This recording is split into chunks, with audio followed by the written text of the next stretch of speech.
کہ جیسے کسی کو منانے کے لیے اس کے دروازے کی چوکھٹ کو پکڑ کے بیٹھ جائے. اگر تو در نہ کھولے گا تو میں بھی در نہ چھوڑوں گا. بس نیت کر لے کہ اے رب کریم آپ کو مجھے منا کے اٹھنا ہے.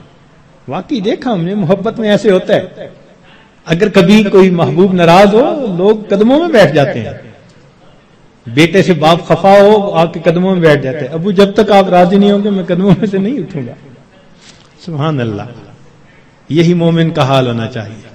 اے کریم تیرے در پر آ کر بیٹھ گئے ہیں,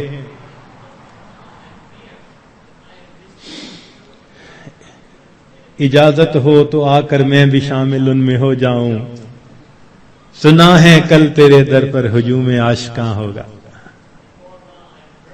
عشق محبت والے 10 دن فارغ کرتے ہیں اللہ کے سامنے, دن رات عبادت میں گزارنے کی کوشش کرتے ہیں,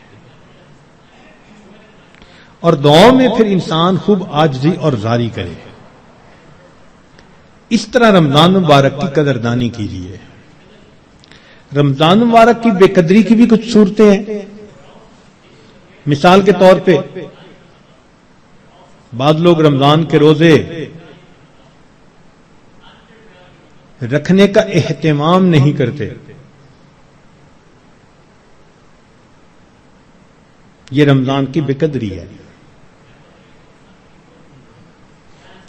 اور کئی مرتبہ سحری کھا کے سو جاتے ہیں کہ میں تھوڑی دیر ذرا آرام کر لوں, اٹھ کے فجر پڑھوں گا, اور شیطان کو نماز قضا کروانے کا موقع مل جاتا ہے. یہ رمضان مبارک کی بے قدری ہے. اسی طرح افطاری کے انتظار میں باجماعت نماز چھوڑ بیٹھتے ہیں. یہ بھی رمضان مبارک کی بے قدری ہوئی. بعض لوگ رمضان المبارک میں خبروں کے نام پر ٹی وی دیکھتے ہیں, غیر محرم عورتوں پر نظر پڑتی ہے. بازار سے گزرتے ہوئے اپنی نگاہ کا احتیاط نہیں کرتے. یہ بھی رمضان مبارک کی بے قدری ہوئی. اخبار بینی کے شوق میں تصاویر بھی دیکھتے ہیں, یا بعض لوگوں کو دیکھا کہ بھوک سے بچنے کے لیے یا پیاس کے احساس سے بچنے کے لیے ڈائجسٹ پڑھنا شروع کر دیتے ہیں, ناول افسانے, کہ وقت گزر جائے. تو وقت گزاری کے لیے ڈائجسٹ جیسی کتابیں اور اس طرح کی کتابوں کا پڑھنا یہ بھی رمضان مبارک کی بے قدری ہے. اس سے تو بہتر تھا کہ آپ قرآن مجید کی تلاوت کر لیتے. اور بعض مرتبہ عورتیں گھر کے کام کاج میں لگی ہوتی ہیں تو وہ وقت گزاری کے لیے موسیقی والی قوالی لگا دیتی ہیں. اور ایسی آج کل قوالیاں بن بھی خوب رہی ہیں گانوں کی طرز پر.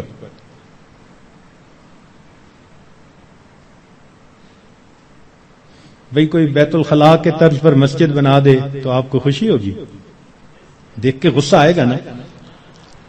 تو اگر کوئی نعت بنانی تھی تو ضروری ہے کہ گانے کی طرز پر بنانی ہوتی ہے. خدا کے بندو, تو اس قسم کی قوالیاں جن میں ساز ہو, موسیقی ہو, وہ حرام ہوتی ہیں. نبی علیہ السلام نے ارشاد فرمایا, میں آلات موسیقی کو توڑنے کے لیے مبعوث ہوا ہوں, اس لیے اس سے 100% پرہیز کرنا چاہیے. بعض نوجوان وقت گزارنے کے لیے انٹرنیٹ پہ بیٹھ جاتے ہیں, اور جو دنیا بلا کا گند ہے وہ انٹرنیٹ کے اندر موجود ہوتا ہے. یہ بھی رمضان مبارک کی بے قدری ہوئی. اور بعض اپنے دوستوں سے میسیجز کا سلسلہ شروع کر دیتے ہیں. یہ بھی رمضان مبارک کی بے قدری.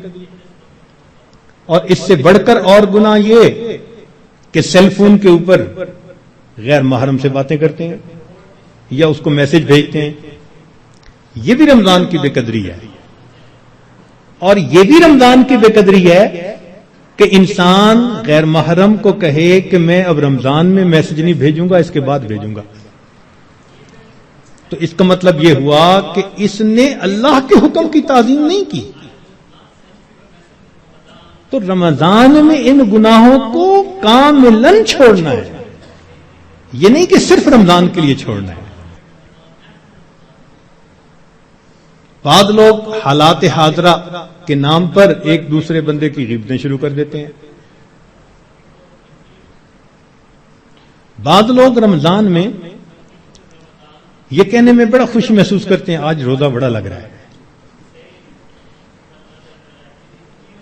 بھائی صبر کیجئے، صبر کا مہینہ ہے، اور روزہ لگا بھی تو کتنے گھنٹے کی بات ہے، چند گھنٹے کی بات ہے، مگر وہ اس کو ایک ٹاپک بنا لیتے ہیں۔ ہر آنے والے کو بس میں اٹھ نہ سکا اور تھوڑا وقت تھا، پانی نہ پی سکا اور کھانا نہ کھا سکا، ایسے لگتا ہے جیسے روزے کا ماتم کر رہے ہو بیٹھے ہوئے۔ یہ بھی رمضان کی بے قدری ہے۔ رمضان مبارک میں جو آدمی اللہ رب العزت کے قرب کے لیے کوششیں کرے گا، یقیناً اللہ رب العزت اس کے گناہوں کو معاف فرمائیں گے اور اسے اپنا قرب عطا فرمائیں گے۔